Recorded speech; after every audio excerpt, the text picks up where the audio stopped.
प्रणाम। जय मिथिला जय मैथिली गीत पर बेटा विवाह के गीत सुनबै छी, सुनै जाइ जो।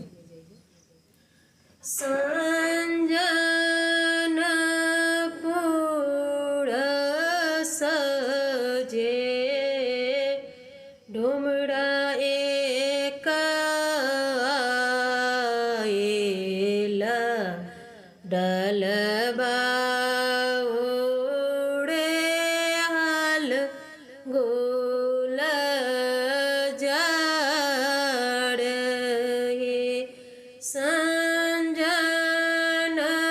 संजनपुर सजे डोमरा एक आओला डलबा गोल जाड़ एहो डलबा साजी बाजी दुल्हा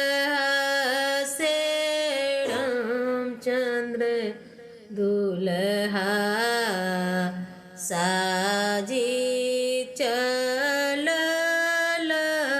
ससुर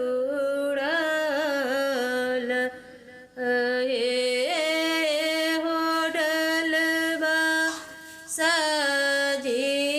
बाजी दुल्हा से रामचंद्र दुल्हा साजी चलल ससुर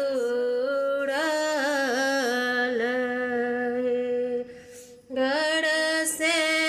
बाहर भेल बाबा से अपन बाबा लियो पोतारा उदा गमाई है हमें कैसे बाबा रौदा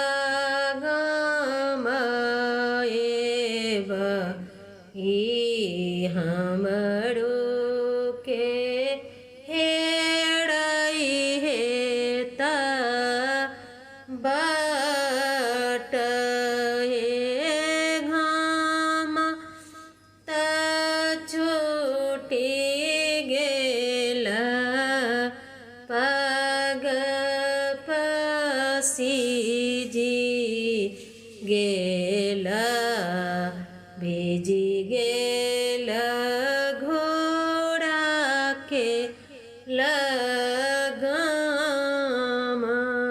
है लट बजाड़ते हेती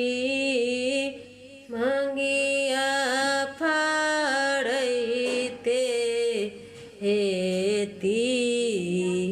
तक हेती से